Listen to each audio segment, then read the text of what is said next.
ಎಲ್ಲರಿಗೂ ನಮಸ್ತೆ. ತಮ್ಮೆಲ್ಲರಿಗೂ ಬೃಂದಾವನ ಬೆಳಕು ಯೂಟ್ಯೂಬ್ ಚಾನಲ್ಗೆ ಆತ್ಮೀಯವಾದಂಥ ಸ್ವಾಗತ.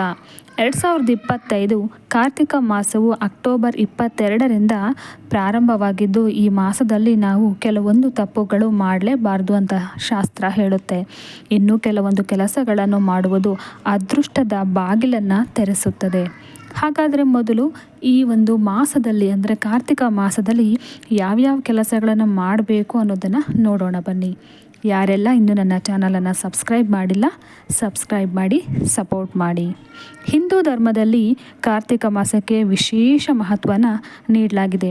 ಈ ತಿಂಗಳಲ್ಲಿ ವಿಷ್ಣು ದೀರ್ಘ ಯೋಗ ನಿದ್ರೆಯಿಂದ ಎಚ್ಚರಗೊಳ್ತಾನೆ. ಕಾರ್ತಿಕ ಮಾಸದಲ್ಲಿ ಪವಿತ್ರ ನದಿ ಸ್ನಾನವನ್ನು ಮಾಡಬೇಕು. ಒಂದು ವೇಳೆ ನದಿ ಸ್ನಾನ ಮಾಡೋದಕ್ಕೆ ಸಾಧ್ಯವಾಗದಿದ್ದರೆ ಮನೆಯಲ್ಲೇ ಸ್ನಾನ ಮಾಡುವಂಥ ನೀರಿಗೆ ಪವಿತ್ರ ಯಾವುದಾದ್ರೂ ನದಿಯ ನೀರನ್ನು ನೀವು ಬೆರೆಸ್ಕೊಂಡು ಸ್ನಾನವನ್ನು ಮಾಡಬೇಕು. ಇದರಿಂದ ಉತ್ತಮವಾದಂಥ ಆರೋಗ್ಯ ನಿಮಗೆ ಲಭಿಸುತ್ತೆ. ಹಾಗೆಯೇ ಕಾರ್ತಿಕ ಮಾಸದಲ್ಲಿ ತುಳಸಿ ಗಿಡ ಮತ್ತು ಅರಳಿ ಮರದ ಕೆಳಗೆ ದೀಪಗಳನ್ನು ಹಚ್ಚಿಡುವುದು ಬಹಳ ಶುಭದಾಯಕ. ಈ ಕಾರ್ತಿಕ ಮಾಸದಲ್ಲಿ ತುಳಸಿ ಗಿಡದ ಪೂಜೆಗೆ ವಿಶೇಷ ಮಹತ್ವನ ಕೊಟ್ಟಿದ್ದಾರೆ.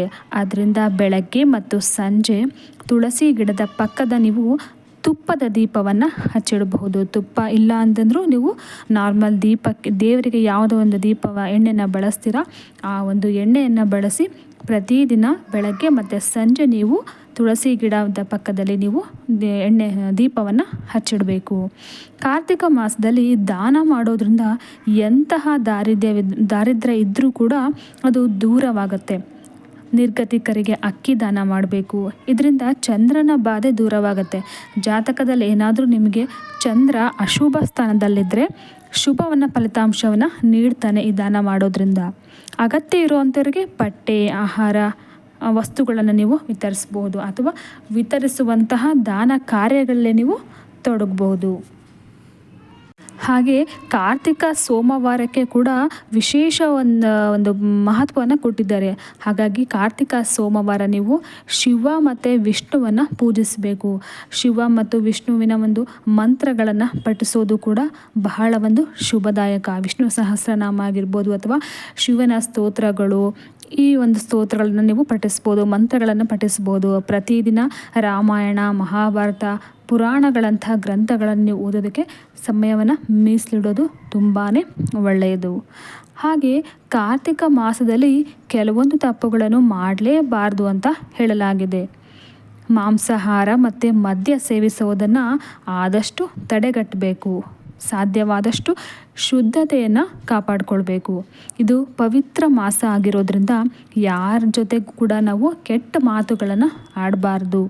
ಹಿಂಸೆ ಮಾಡುವಂಥ ಕೆಲಸಗಳಲ್ಲಿ ತೊಡಗಬಾರ್ದು. ಯಾರಿಗೂ ಹಿಂಸೆ ಕೊಡಬಾರ್ದು. ಯಾರಿಗೂ ಕೂಡ ಶಾಪ ಕೊಡಬಾರ್ದು.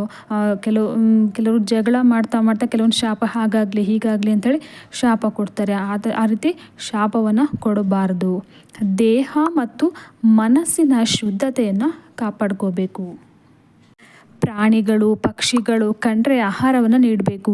ಪಕ್ಷಿಗಳಿಗೆ ಕಾಳುಗಳನ್ನು ಅಥವಾ ನೀರಲ್ಲಿ ಒಂದು ಬಟ್ಟಲಲ್ಲಿ ನೀರಿಡೋದು, ಈ ರೀತಿಯನ್ನು ಮಾಡಬೇಕು. ಇದರಿಂದ ಶಾಶ್ವತ ಪುಣ್ಯ ದೊರೆಯುತ್ತೆ. ಅನೇಕ ಪಾಪಗಳಿಂದ ನೀವು ಮುಕ್ತಿಯನ್ನು ಹೊಂದುತ್ತೀರಾ. ಇದು ನಿಮ್ಮ ಪಾಪಗಳನ್ನು ಕಳ್ಕೊಳ್ಳೋದಕ್ಕೆ ಒಂದು ಅದ್ಭುತವಾದಂಥ ಮಾಸ ಅಂತಲೇ ಹೇಳ್ಬೋದು.